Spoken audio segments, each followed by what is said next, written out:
أعوذ بالله من الشيطان اللعين الرجيم. بسم الله الرحمن الرحيم.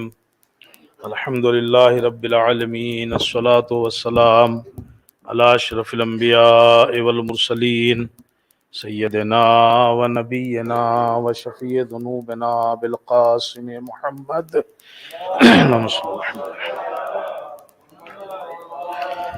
وعلى آله الطيبين الطاهرين المعصومين المظلومين المنتخبين المنتجبين ولعنة الله على أعدائهم أجمعين. أما بعد، فقد قال الله تبارك وتعالى في كتابه المجيد وقوله الحق. بسم الله الرحمن الرحيم.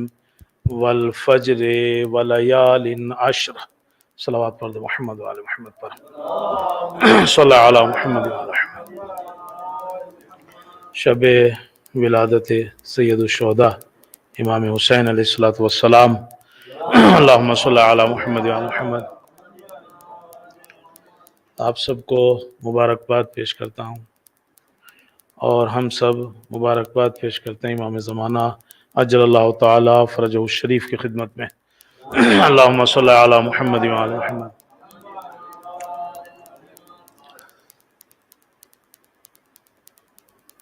خدا نے قرآن مجید میں امام حسین سے متعلق بہت سی آیتیں ہیں جن کا مصداق جو ہیں وہ آپ کی ذات گرامی ہیں. بہت سی آیتیں ہیں قرآن کی، جیسے آپ اگر دیکھو آیے تطہیر لے لو، اس میں بھی امام حسین شریک ہیں. آیے مباہلہ لے لو، اس میں بھی امام حسین جو ہیں وہ شریک ہیں. سورہ دہر لے لو، اس میں بھی امام حسین جو ہیں وہ شریک ہیں. آیے مباہلہ لے لیجئے، اس میں بھی امام حسین جو ہیں وہ شریک ہیں. تو بہت ساری آیتیں ہیں قرآن مجید کی جس میں امام حسین جو ہیں وہ شریک ہیں اور اس کے مصداق ہیں. لیکن یہ جو آیتیں میں نے آپ کے سامنے پڑھی ہیں یہ سورہ فجر کی آیتیں ہیں.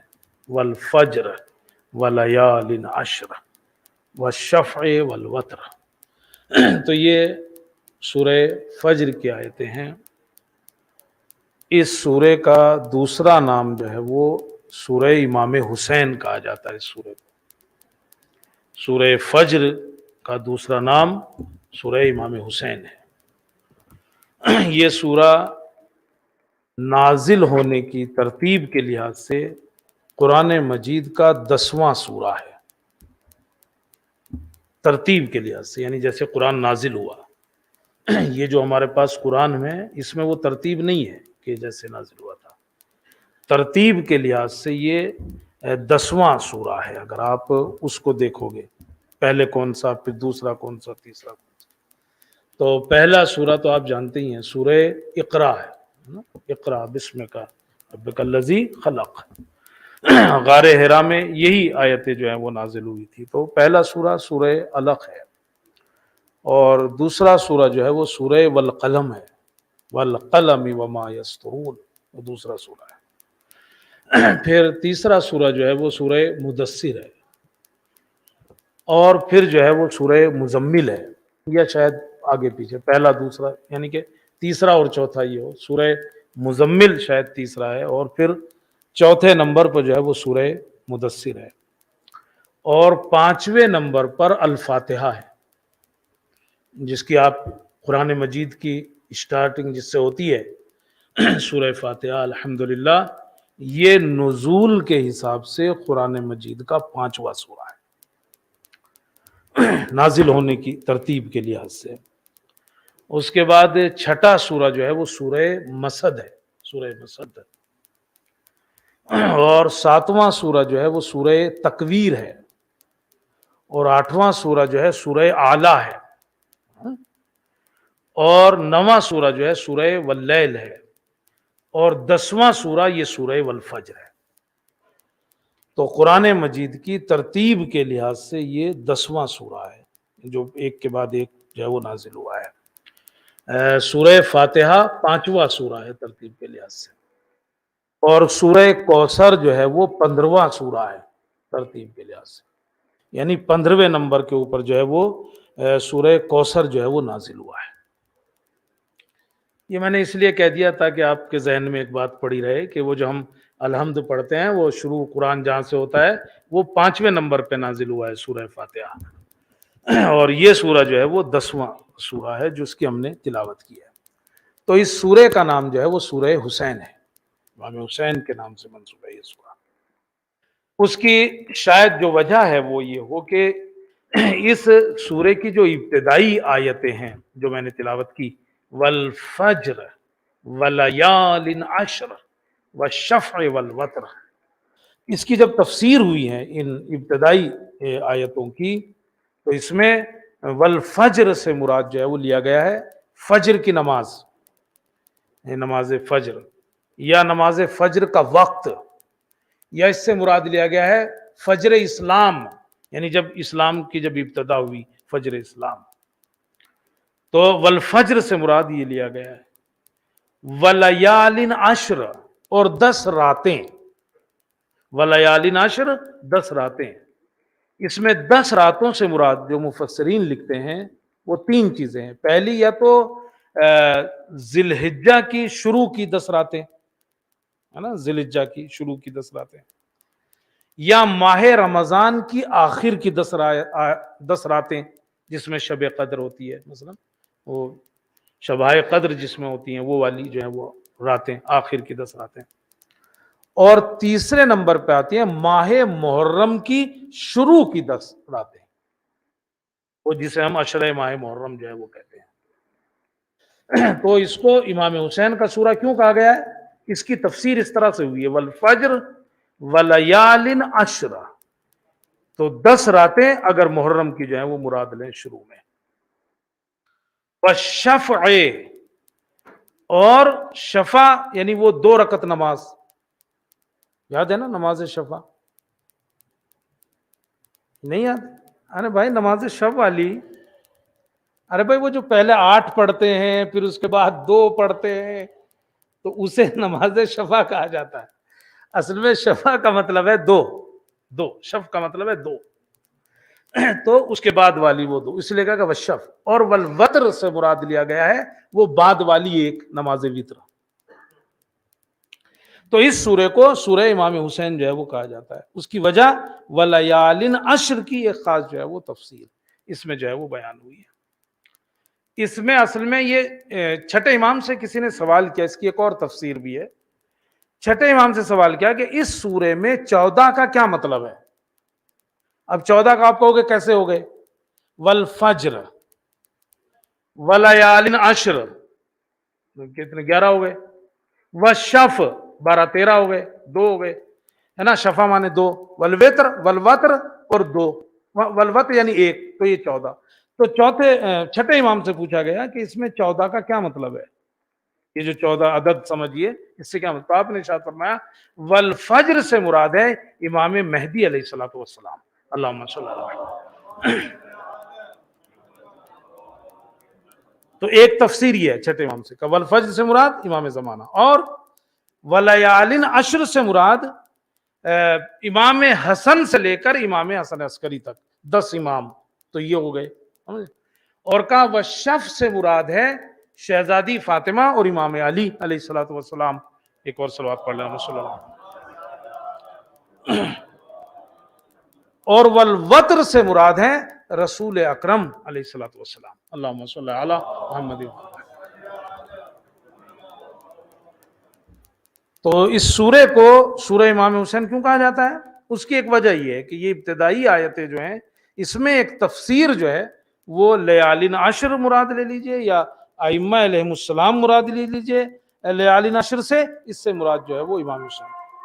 دوسری وجہ جو اس کو امام حسین کا سورہ کہا جاتا ہے وہ اس سورے کی آخری آیتیں ہیں جو آپ کو یاد ہیں۔ اس سورے کی جو آخری آیتیں آپ ہمیشہ سنتے ہیں ان کو، وہ کیا ہے؟ یا ایتھا النفس المطمئنۃ ارجعی الی ربک راضیۃ مرضیہ فادخلی فی عبادی وادخلی جنتی، یہ ہے نا، یہ آخر کی آیتیں ہیں۔ تو آپ سنتے ہیں کہ جب امام حسین جنگ کر رہے تھے کربلا کے میدان میں اور وہ آخری مرحلہ آیا اور جب جنگ بالکل عروج پر تھی، اور اس وقت اللہ نے جو ہے وہ یہ آواز آئی، اس وقت یہ آواز پیدا ہوئی، یا ایتھا النفس المطمئنہ، اے نفس مطمئنہ. یہاں اگرچہ کہا جاتا ہے کہ یہ آواز ڈائریکٹ اللہ کی طرف سے تھی، اس میں واسطہ نہیں تھا کوئی. یعنی کہ بعض لوگ کہتے ہیں نا کہ ہو سکتا ہے فرشتے نے یہ آواز دی ہو، یا ایتھا النفس المطمئنہ، تو نہیں، وہ کہتے ہیں کہ یہ ڈائریکٹ یعنی کہ بغیر واسطے کے. جیسے اللہ جناب موسیٰ کے لیے کسی چیز میں آواز پیدا کر دیتا تھا، اور جناب موسیٰ کی خصوصیت ہے یہ کلم اللہ موسیٰ تکلیما، کہ اللہ نے جناب موسیٰ سے ایک کلام کیا بغیر کسی واسطے کے. اور امام حسین کے لیے تو کہا جاتا نا السلام علیکہ یا وارث موسیٰ کلیم اللہ، اے موسیٰ کلیم اللہ کے وارث. تو یہاں یہ کہنا کہ صاحب فرشتوں کے ذریعے سے یہ آواز نہیں، فرشتوں کے نہیں، کہتے ہیں بغیر واسطے کے اللہ نے یہ آواز دی، یا ایتھا النفس المطمئنہ. اور دوسری دلیل وہ لوگ دیتے ہیں وارث موسیٰ کے علاوہ کہ اس کے جو آخری جملے ہیں اس آیت کے، وہ کوئی فرشتہ وہ کہنے کی جرت نہیں کر سکتا. کیا ہے آخری جملے؟ وَادْخُلِي فِي عِبَادِي، میرے بندوں میں داخل ہو جاؤ. تو یہ فرشتہ تھوڑا ہی کہے گا، یہ اللہ کہے گا وَادْخُلِي فِي عِبَادِي. یا کہا جائے کہ وَادْخُلِي جنتی، میری جنت میں آ جاؤ، تو میری جنت میں آ جاؤ کوئی فرشتہ تھوڑا ہی کہے گا، یہ پروردگار عالمی جو ہے وہ کہہ سکتا ہے. تو دوسری وجہ اس سورے کی کہ اسے سورہ امام حسین کہا گیا ہے، آپ کی طرف اس کی نسبت دی گئی ہے، اس کی وجہ جو ہے وہ یہ آیتیں ہیں آخر کی، کہ اللہ نے اس وقت آواز دی یا ایتھا النفس المطمئنہ ارجعی والفجر ولیال عشر والشفع والوتر. وتر کا ایک مطلب جانتے ہیں کیا ہے؟ وتر کا ایک مطلب یہ ہے یعنی انفرادیت. انفرادیت یعنی اس جیسا دوسرا نہیں ہے، کچھ خصوصیات اس میں، جیسے آپ کہتے ہیں یونیک، جس میں کچھ خصوصیات ایسی ہیں جو دوسرے میں نہیں ہوتی. مثلا السلام علیکہ یا ثار اللہ وابن ثارہ، اور دوسرا جملہ کیا ہے؟ والوتر الموتور. تو وتر الموتور کا ایک مطلب کیا ہے؟ یعنی امام حسین جیسی شخصیت جو ہے وہ دوسری نہیں ہے، یا کچھ خصوصیات ایسی پائی جاتی ہیں ان میں جو کسی دوسرے میں جو ہے وہ نہیں پائی جاتی. تو وہ شفع والوتر، وہاں پہ وتر ہے، اور یہاں پہ السلام علیکہ یا ثار اللہ وابن ثارہ والوتر الموتور. تو یہاں پہ کسرہ ہے واو پہ، وہاں پہ جو ہے وتر میں ہوا ہے. لیکن ایک مفہوم اس کا یہ بھی ہے کہ صاحب جو امام حسین کی جو شخصیت ہے وہ جیسی کوئی دوسرے. اور یقیناً اگر آپ امام حسین کی زندگی اور حیات کو دیکھیں گے تو اس میں بھی کچھ چیزیں ایسی ہیں جو بالکل دوسروں سے بالکل الگ ہیں. مثلا جب امام حسین کی ولادت کا وقت ہوا اور آپ کی ولادت ہوئی تو اللہ نے 5 حکم دیے. 5 حکم جو اس وقت دیے ہیں جب آپ کی ولادت ہوئی، جو کسی دوسرے کے اوپر نہیں. یہ روایت سب نے لکھی ہے. اس میں پہلا حکم یہ تھا، وہ مالک جہنم، مالک نام ہے جہنم کے دروغہ کا، دروغہ جہنم کا نام کیا ہے؟ مالک. اسے حکم دیا کہ جہنم کی آگ کو بجھا دو لکرامت بمولود الحسین. امام حسین کی ولادت کی وجہ سے کیا کرو؟ جہنم کی آگ کو آج کیا کر دو؟ ٹھنڈا کر دو. اللہ اکبر. تو جہنم میں جو لوگ تھے وہ کافر اور مشرکی تو رہے ہوں گے نا. تو اگر امام حسین کی ولادت کی وجہ سے جہنم میں اگر اور دن بھی نہیں، اس دن آگ کو بجھا دیا گیا تاکہ ان کے عذاب میں کمی آ جائے، تو اگر آپ کی ولادت کے دن آج شیعوں کے گناہوں کو بخش دیا جائے تو پھر تعجب کیوں ہوتا ہے؟ تو پہلا حکم کیا دیا؟ آگ کو بجھا دو، جہنم کی آگ کو بجھا دو. دوسرا حکم دیا جنت کو سجا دو. واہ، جنت کو سجا دو آج کے دن. اچھا جنت تو پہلے ہی سے سجی ہوئی ہے، اس میں کیا سجانا ہے؟ جنت تو وہی تو، جنت کو جنتی اس لیے کہا جاتا ہے وہاں کسی چیز کی کمی نہیں ہوگی. لیکن پھر بھی حکم ہے نا کہ جنت کو کیا کرو؟ سجا دو. اب میں اس لیے کہہ رہا ہوں کہ یہ دیکھ کے کہ کچھ لوگ کہیں کہ لائٹیں تو تھیں پہلے سے، کیا ضرورت ہے اور سب کچھ لگانے کی. نہیں، جن لوگوں نے یہ کیا ہے انہوں نے بھی شاید اللہ کی اسی سنت پہ عمل کیا ہے. چلو پڑھ ہی لیتے ہیں ان کے لیے ایک کیا جا رہا ہے. تو دوسرا حکم دیا جنت کو سجا دو. تیسرا حکم دیا حوروں کو آج اچھے سے میک اپ کر لو، بیوٹی پارلر وغیرہ جاؤ، آج کرو، ہوں گے بھی وہاں سب. اب حور تو حور ہوتی ہے نا، مگر اسے بھی کہا گیا آج جو ہے وہ اپنے کو سجا لو. اور کم سے کم آج کے لیے عورتوں کو اتنی اجازت ملنی چاہیے کہ وہ اپنے کو بنا سنوار لیں، مگر یا امام حسین اور ان کے جشن کی ولادت کے طور پر یا اپنے شوہر کے لیے، بس اتنی اجازت ہے. اتنی اجازت ہے. اللہ نے جب حوروں کو کہہ دیا سجی سجائی کو کہ تم سج لو، تو انہیں بھی. اچھا دیکھو، آپ چاہتے ہو مجلس جلدی ختم ہو، ٹائم پہ ختم ہو، عورتیں نہیں چاہتی خوشحالی میں کہ جلدی ختم ہو. وجہ سمجھتے ہو آپ؟ یار 4 گھنٹے جس نے سجنے میں لگائے ہو، وہ آدھے گھنٹے میں کیسے چلی جائے یہاں سے؟ تو اسے اب 1 گھنٹہ تو اتنا کم سے کم 1.5 گھنٹہ ملنا چاہیے کہ وہ دکھا سکے کہ میں نے جو ہے وہ کیا پہنا ہے، کیسے آج میں نے جو ہے اپنے اوپر جو ہے وہ خرچ کیا ہے. یہ تو اس کا حق بنتا ہے. لہذا اگر کبھی 5-7 منٹ زیادہ ہو جائے نا، تو میں آپ کا حق نہیں مارتا، ان کا حق جو ہے وہ ان کو دیتا ہوں. ایک صلوات پڑھے محمد اور آل محمد. تو تیسرا حکم جو اللہ نے دیا ہے وہ حوروں کو دیا ہے کہ حوروں کو کہا کہ آج جو ہے وہ اپنے کو سجا لو. اور چوتھا حکم اللہ نے فرشتوں کو دیا ہے، صفو ہو، صفے لگا لو، وکبرو ہو، اور جو ہے وہ تکبیریں کہو اور تحلیل کرو. فرشتوں کو ایک حکم ہے کہ بھائی تکبیر اور تحلیل کرو. اس کا مطلب یہ ہوا کہ امام حسین کی ولادت کا دن جو ہے وہ صرف ویسی خوشیاں منانے کا نہیں ہے، اس کے ساتھ ساتھ عبادت کا دن بھی ہے. آدمی کو چاہیے کہ اس میں عبادتیں بھی کرے، تکبیریں بھی پڑھے، تحلیل بھی پڑھے، اذکار خدا کو جو ہے وہ انجام دے. اللہ جو ہے فرشتوں کو حکم دیتا ہے صفو ہو، صفے لگا لو، کبرو ہو، اور جو ہے وہ تکبیریں جو ہے وہ کہو. اور 5واں حکم جو اللہ نے دیا ہے وہ جناب جبرائیل کو دیا ہے. اے جبرائیل، فرشتوں کو لو اور جاؤ رسول کے پاس، ہمارا سلام کہو ان سے، میری طرف سے بھی سلام کہو اور اپنی طرف سے بھی مبارکباد دو. میری طرف سے بھی مبارکباد دو اور اپنی طرف سے بھی مبارکباد دو. یہ روایت کے فقرے ہیں کہ میری طرف سے بھی مبارکباد دو اور اپنی طرف سے بھی. کہتے ہیں کہ جناب جبرائیل چلے اور صاحب جو وہ 1000 گروہ، فرشتوں کے 1000 گروہ، اور ہر گروہ میں 1000 فرشتے، یعنی 1000 گروہ اور ان میں ہر گروہ میں 1000 فرشتے. وہ کہتے ہیں کہ چلے ہیں وہ فرشتے، وہ تکبیر کہتے ہوئے، اور کہتے ہیں پرچم ان کے ہاتھ میں تھے، پرچم لیے ہوئے تھے اور تکبیر جو ہے وہ کہتے ہوئے چلے جا رہے تھے. اور اب وہ مشہور واقعہ کے راستے میں فطرس مل گیا. وہ 700 سال سے پڑا ہوا تھا بیچارہ معطوف فرشتہ، ایک گناہ کی وجہ سے اللہ نے پر چھین لیے تھے. بعض لوگ کہتے ہیں فرشتہ ہے اس سے گناہ کیسے ہو سکتے ہیں، اس واقعے پر جب اعتراض کرتے ہیں کہ فرشتے تو معصوم ہوتے ہیں. ٹھیک ہے معصوم ہوتے ہیں، گناہ نہیں کر سکتے، مگر ترک اولا تو ہو سکتا ہے نا. چونکہ نبیوں سے تو افضل نہیں ہے نا، یہ تو ہم مانتے ہی ہیں. تو اگر نبیوں سے ترک اولا ہو سکتا ہے تو ان سے بھی ترک اولا تو ہو سکتا ہے نا. تو صاحب ان سے ایک ترک اولا ہو گیا تھا فطرت سے.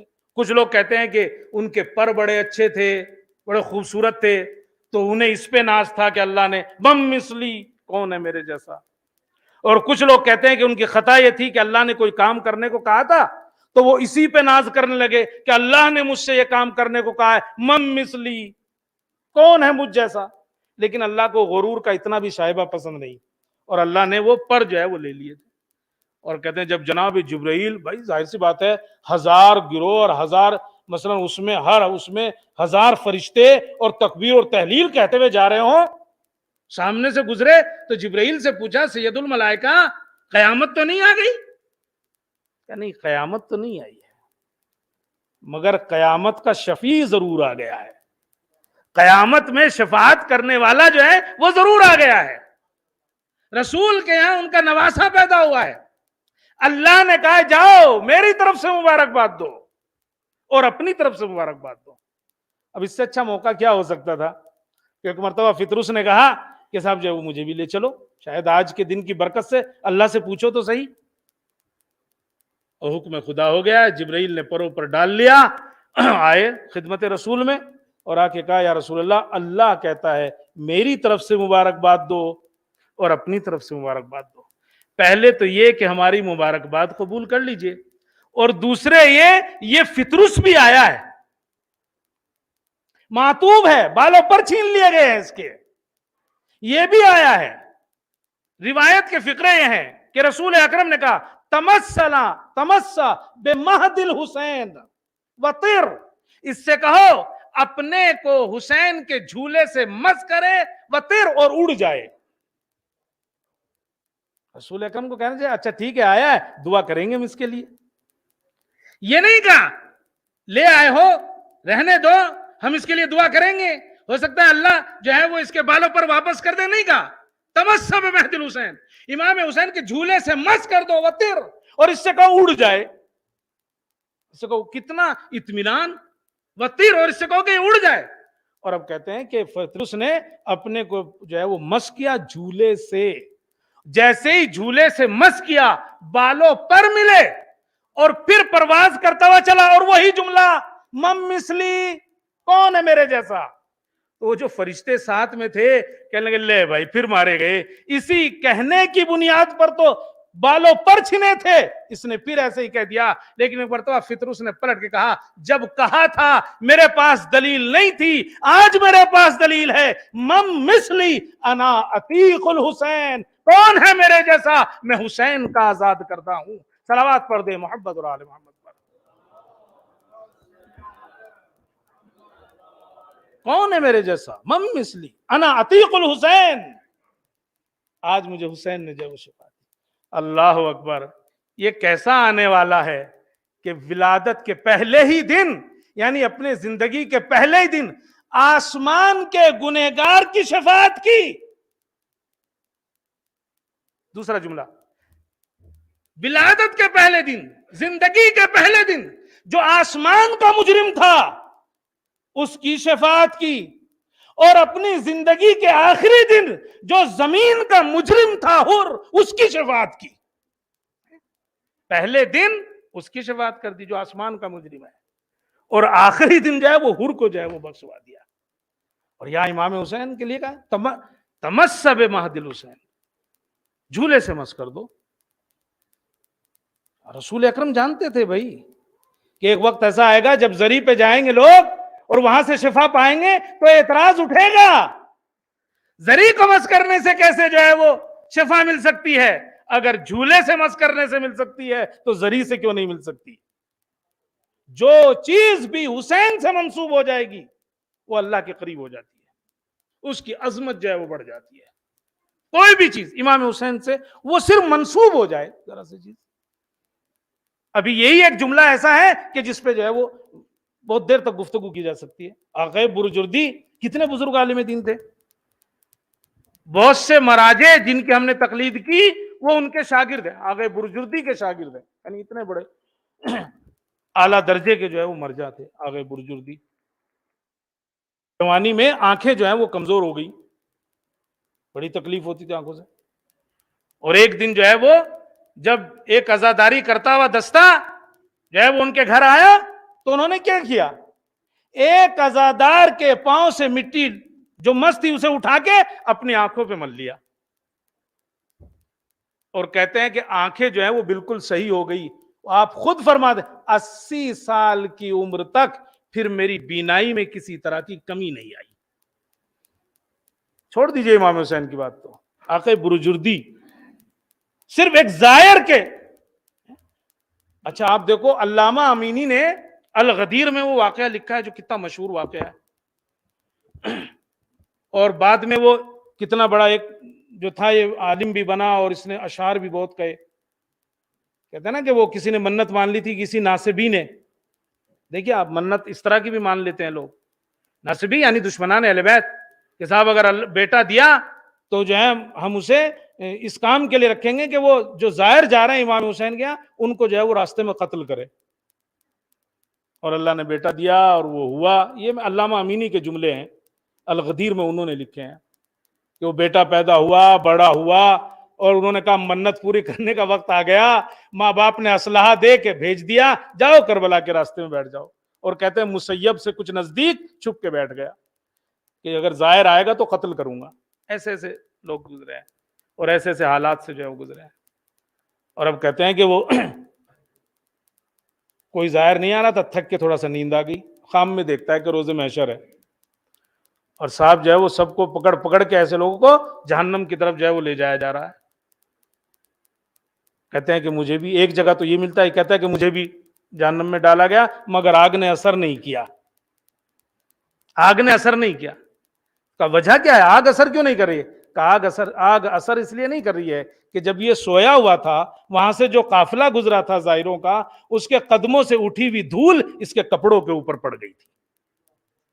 اور کہتے ہیں کہ اب جو آنکھ کھلی تو سیدھا جو ہے وہ حرم امام حسین میں پہنچا, اور کہا کہ جس کے زائروں کے پاؤں کی مٹی اور گرد و غبار کی عظمت ہو, اس حسین کا کیا مرتبہ ہوگا. اور کہتے ہیں پھر اشعار کہے اس نے, اور اس کے اشعار آج میں پڑھ رہا تھا, بہت سارے اشعار ہیں. ایک اچھا شاعر جو ہے وہ کہلایا. تو والوتر الموتور والشف والوتر والوتر, امام حسین کی ایک انفرادی شخصیت ہے. کچھ چیزیں ایسی ہیں امام حسین میں جو دوسروں کے اندر جو ہے وہ نہیں پائی جاتی ہے. آپ اگر زندگی میں دیکھیں بالکل الگ مرحلہ ہو جاتا ہے کچھ جگہ کے اوپر. دوسری چیز جس میں خصوصیت ہے امام حسین کی, اور دوسرا اس طرح سے نہیں ہے, وہ ہے امام حسین سے رسول اکرم کا محبت کرنا. محبت سب سے کرتے تھے آپ, امام حسن سے بھی کی, اور دوسرے افراد سے بھی کی, علیہ خانہ سے کی, امام علی سے کی, امام حسن سے کی. لیکن جو امام حسین سے محبت کا طریقہ تھا وہ بالکل الگ تھا, وہ بہت زیادہ ہی تھا. بہت زیادہ بوسے لیا کرتے تھے آپ. روایتوں میں نام لکھا ہے ان اعضاء کا جن کا آپ بوسہ لیتے تھے, ان کا نام تک لکھا ہوا ہے. پیشانی, آپ کے لب, آپ کے رخسار, آپ کا سینہ, یہاں تک کہ امہات المومنین نے رسول اکرم سے پوچھ بھی لیا تھا, یا رسول اللہ اتنے بوسے کیوں لیتے ہیں. اس کا مطلب یہ ہوا کہ یہ ایک انفرادی طریقے کی جو ہے وہ محبت تھی. اور یہی نہیں صرف آپ دیکھو, یہ گھر میں صرف کہ بھائی محبت گھر میں ہو کے رہ گئی ہو بس نہیں, مسجد میں آتے تو مسجد میں یہی حالت ہو جاتی تھی. اب اس سے زیادہ کیا ہوگا کہ اگر مسجد میں رسول نماز پڑھ رہے ہیں اور آپ جو ہے وہ پشت پہ آ کے بیٹھ گئے ہیں سجدے کی حالت میں. اب آپ کہو گے میں دوسری مثال کی بجائے یہی اس لیے دے دی کہ لوگ جو ہے وہ کہیں گے بھائی چلو اور تو, لیکن نماز جیسی حالت, اور اس میں آگے پیشانی, اور 2-3 مرتبہ جو سبحان ربی الاعلیٰ و بحمدہ کہتے تھے انہوں نے جو ہے وہ کہنے لمبے کرنا شروع کر دی. ابھی پیچھے والے بہت سارے اٹھے ہوں گے, ایک کہتا ہے کہ میں نے تو اٹھ کے دیکھ ہی لیا کہ چل کیا رہا ہے بھائی اتنا زیادہ. اور کہا جب نماز ختم ہو گئی تو کہا ہم نے جا کے پوچھا یا رسول اللہ کوئی وحی آ گئی تھی کیا. رسول اکرم کے لیے بہترین موقع تھا یہ کہنے کا ہاں وحی خدا آ گئی تھی اس لیے میں نے سجدے کو طول دے دیا. لیکن رسول نے یہ نہیں کہا کہ وحی کی وجہ سے طول دیا سجدے کو. رسول اکرم نے کہا چونکہ حسین پشت پہ آ گئے تھے اور میں نہیں چاہتا تھا کہ حسین کو اتاروں, جب حسین اپنی مرضی سے اترے تب میں نے سجدے سے سر اٹھایا, ورنہ بہانہ ہو سکتا تھا کہ بھائی وہی آ رہی تھی اس لیے. تو یہ جو محبت کا اظہار کا طریقہ تھا رسول اکرم کا امام حسین سے, گھر کے اندر, گھر کے باہر, مسجد میں, گھر کے باہر, روایتیں بتاتی ہیں کہ ایک صحابی کہتا ہے کہ ایک جگہ دعوت تھی کہ ہم بھی چلے رسول اکرم کے ساتھ. جب گلی میں آئے تو دیکھا امام حسین کچھ بچوں کے ساتھ کھیل رہے ہیں. کہا رسول اکرم رکے اور چاہا کہ امام حسین کو بلائیں, مگر امام حسین نہیں آئے, آپ ان کے پیچھے دوڑے.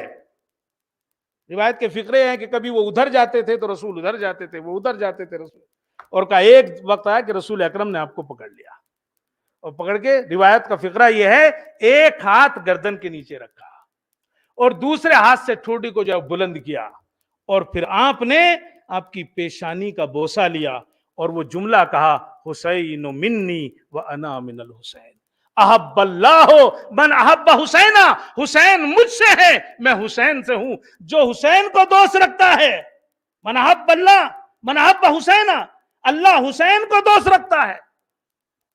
احب اللہ من احب حسینا, اللہ اسے دوست رکھتا ہے جو حسین کو دوست رکھتا ہے. اللہ اکبر. اب آپ سمجھے شیعہ حسین کو دوست کیوں رکھتے ہیں. احب اللہ من احب حسینا, تو رسول اکرم نے جملہ شرف رہا حسین منی وانا من الحسین. اس میں وجہ بھی بتا دی اتنی محبت کیوں, اس میں وجہ بھی بتائی ہے. ایک وجہ تو واضح ہے میں نانا ہوں وہ نواسا ہے، یہ تو بالکل صاف ہے۔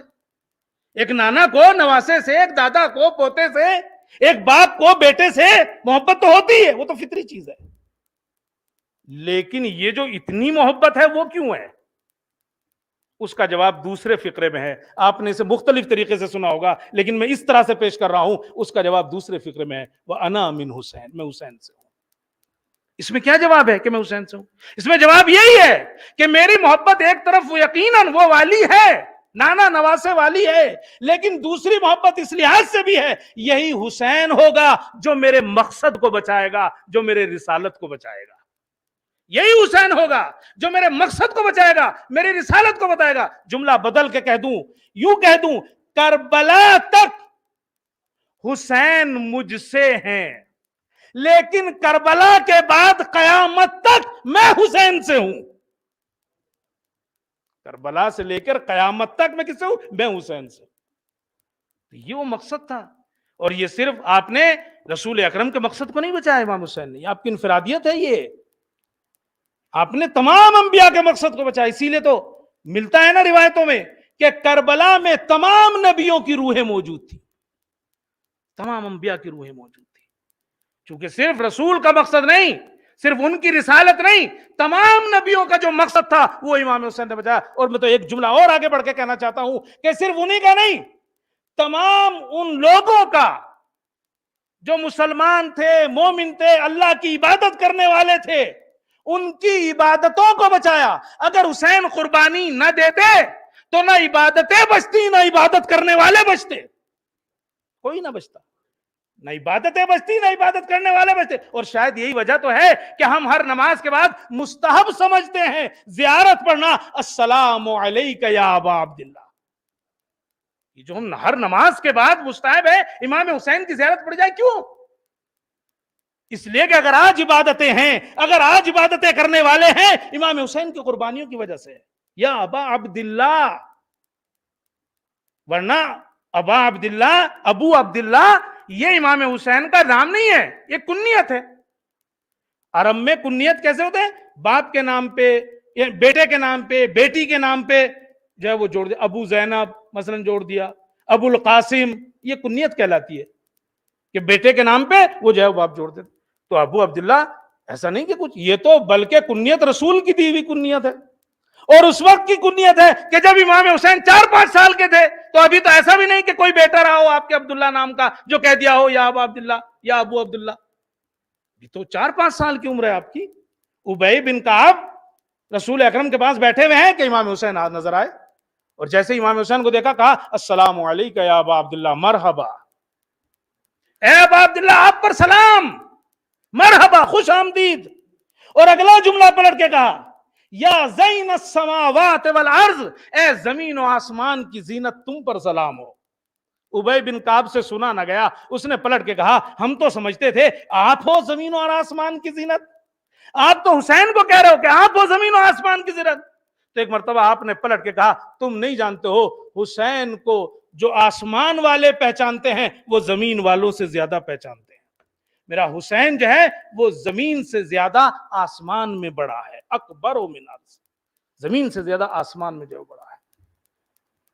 تو امام حسین کی یہ کنیت جو ہے ابو عبداللہ، ایسا نہیں کہ کوئی بیٹا تھا، اور یہ تو اس سے بھی ظاہر ہوتا ہے جب امام سجاد سے ابن زیاد کے دربار میں کہا گیا کہ یہ کون ہے، یہ کون ہے؟ تو کہا علی ابن الحسین۔ تو اس نے کہا کہ علی ابن الحسین، میں نے تو سنا ہے کہ وہ تو کربلا میں مارا گیا۔ تو کیا کہا تھا امام سجاد نے؟ کہا وہ تو میرا بھائی تھا علی اکبر۔ اور پھر اس نے دیکھا یہ چھوٹا خوبصورت سر کس کا ہے؟ کہا یہ میرا بھائی علی اصغر، اس کا سر ہے۔ تو اس نے پلٹ کے کہا تمہارے بابا نے سب کا نام علی رکھا تھا؟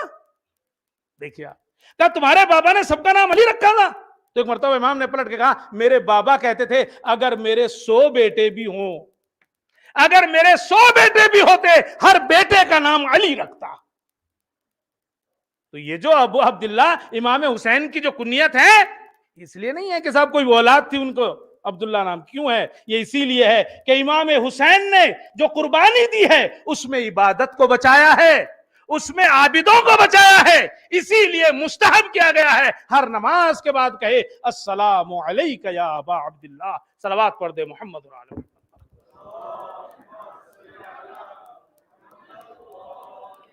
تو امام حسین کی السلام علیکہ یا سار اللہ وابن سارے والوتر الموتور، کچھ ایسی چیزیں ہیں جو دوسروں کے یہاں نہیں ہے۔ پوری زندگی کا آپ مطالعہ کر جائیے۔ اور اسی طرح شہادت کے بعد بھی آپ دیکھو وہ جگہ جہاں امام حسین دفن ہوئے ہیں بالکل ایک الگ اس کی جو ہے وہ پہچان ہے۔ کیسے؟ کچھ مقدس جگہ جو ہیں ان کا کچھ لقب ہے، اللہ نے ان کو لقب دیا ہے۔ مثلا آپ دیکھو مکے میں کیا ہے؟ خانہ کعبہ، تو اسے کیا کہا جاتا ہے؟ مکہ مکرمہ۔ مدینے میں کیا ہے؟ رسول اکرم کی قبر، اسے کیا کہا جاتا ہے؟ مدینہ منورہ۔ نجف میں کیا ہے؟ امام علی کی قبر، اسے کیا کہا جاتا ہے؟ Najaf Ashraf. کہتے تھے شریف تو بہت ہیں، اشرف ایک ہی ہے یا پھر مشرف ہے۔ تو شریف لوگوں کہتے ہیں شریف، لیکن وہ کہ نجف اشرف۔ مشہد میں امام رضا ہیں، کیا کہا جاتا ہے؟ مشہد مقدس۔ اللہ اکبر۔ لیکن جب کربلا کی باری آئی نا تو کیا کہا گیا؟ کربلا معلا۔ معلا بلندی سے آیا ہے، کربلا معلا۔ جانتے ہیں آپ کیا فرق ہے معلا میں؟ فرق یہ ہے اللہ کا جو عرش ہے نا اسے کہا جاتا ہے عرش معلا۔ اللہ نے کہا جو میرے عرش کا لقب ہوگا وہ زمین پر حسین تمہاری کربلا کا ہوگا۔ عرش پر اگر کوئی معلا ہے تو وہ عرش معلا ہے، اور زمین پر اگر کوئی جگہ ہے تو وہ کربلا معلا ہے۔ تو اللہ نے اللہم صلی اللہ علیہ وسلم کربلا معلا۔ اور آپ دیکھو کیسے نہ ہو، ارے بھائی چلو وہ تو بلندی پہ تو زمین پہ ہے، مگر کیسے نہ ہو۔ کہتے ہیں کہ جب روز محشر ہوگا تو سب کو بلایا جائے گا، قبروں سے اٹھایا جائے گا سب کو، انبیاء صالحین۔ آج ایک آیت دیکھ رہا تھا کہ شہزادی کو بھی لے کے آئیں گے سب، 70,000 حوریں شہزادی کو آئیں گے محشر میں۔ لوگ دیکھیں گے سب آ گئے، امام حسین نہیں آئے، تو سوال کریں گے سب آ گئے، انبیاء صالحین شہداء ائمہ شہزادی سب جمع ہو گئے، حسین کو کوئی نہیں لایا؟ جواب آئے گا حسین کو اکیلے لانے کی ضرورت نہیں ہے، وہ زمین کربلا جو ہے اسے پوری کو اٹھا لاؤ، اس لیے کہ وہ زمین ہے ضرور مگر وہ جنت کا ایک ٹکڑا ہے۔ یعنی اب اکیلے حسین محشور نہیں ہوں گے بلکہ یہ پورا ٹکڑا جو ہے وہ اٹھ کے ادھر جائے گا، یہ پورا ٹکڑا اٹھ کے ادھر جائے گا۔ یہ جو کربلا ہے نا امام حسین سے چونکہ منسوب ہو گئی ہے تو اللہ نے اس کی خصوصیتیں بدل دی ہیں۔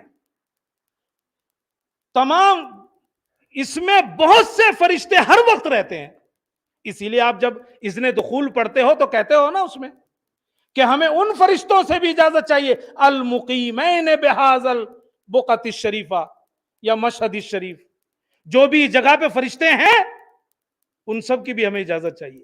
اور وہ 4,000 فرشتے تو ہیں ہی جو امام حسین کی مدد کے لیے آئے تھے، وہ تو پھر واپس نہیں گئے تھے، وہ تو کہتے ہیں کہ قبر کا طواف کر رہے ہیں مستقل 4,000 فرشتے۔ اور جو ویسے آتے ہیں ہر شب جمعہ ان کی تعداد تو الگ ہے، ان میں سے تو ایسے ہیں کہ جو ایک بار آ گیا وہ دوبارہ زیارت کے لیے نہیں آتا۔ اللہ، چونکہ سب سے زیادہ مخلوق جو ہے مخلوقات جو ہے وہ فرشتے ہیں، ان کو جب اجازت ملتی ہے تو وہ ایک ہی بار آ کے پھر دوسری مرتبہ جو ہے ان کو موقع نہیں ملتا کہ وہ زیارت کرنے کے لیے آئے۔ تو آپ دیکھو یہ چیز، تیسری چیز جو اس کو دی گئی ہے، ہر مٹی سے بہتر مٹی بنا دیا، بس ختم کر رہا ہوں، ہر مٹی سے بہتر مٹی بنا دیا۔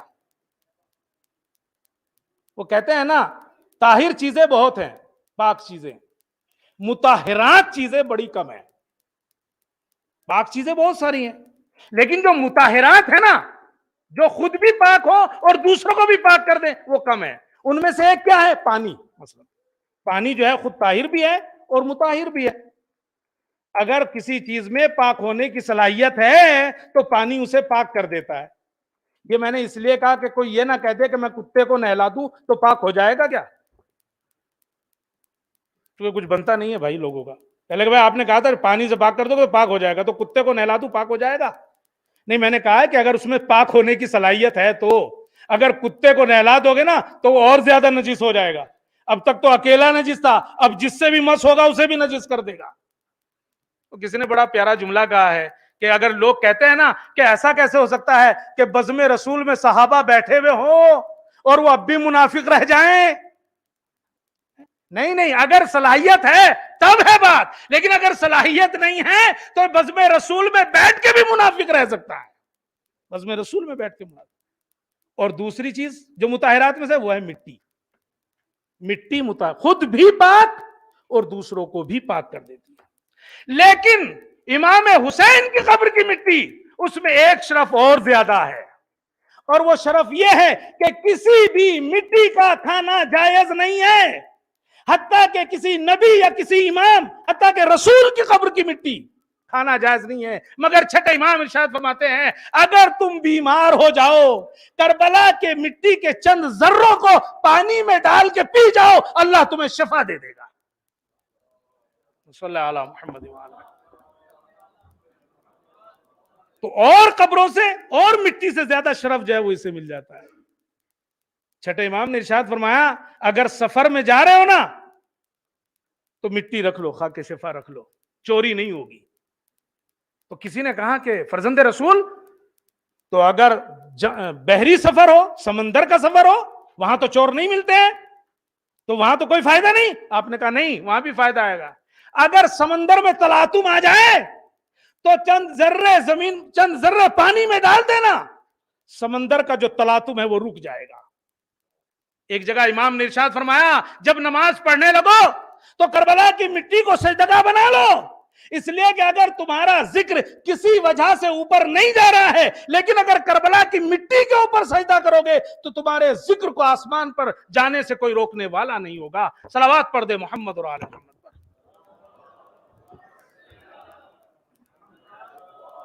تو یہ اللہ نے الگ شرف دیا ہے امام حسین کو، وطر الموتور کا شرف دیا ہے۔ بس دو جملے اور وہ یہ کہ ہر مقدس جگہ پر ایک دعا کے قبول ہونے کی ضمانت ہے۔ آپ کسی بھی مقدس جگہ پہ جائیے، دعا کیجئے، ایک دعا ضرور قبول ہوگی، لیکن امام حسین کی قبر کے لیے ملتا ہے کہ وہاں 3 دعاؤں کے قبول ہونے کی ضمانت ہے۔ وہاں اگر کوئی 3 دعا کرے گا تو پروردگار عالم اس کی دعا کو قبول کرے گا۔ اور دوسرا جملہ، امام حسین تمام ائمہ میں وہ امام ہیں جن کی زیارات سب سے زیادہ ہیں۔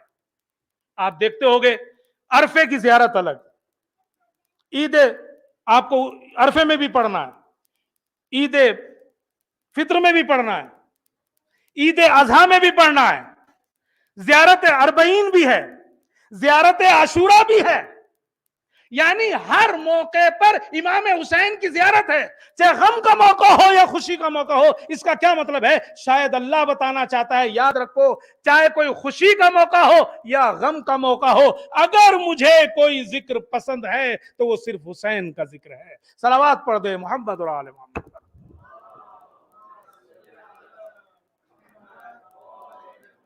ان اللہ وملائکتہ یصلون علی النبی یا ایھا الذین آمنوا صلوا علیہ وسلموا تسلیما۔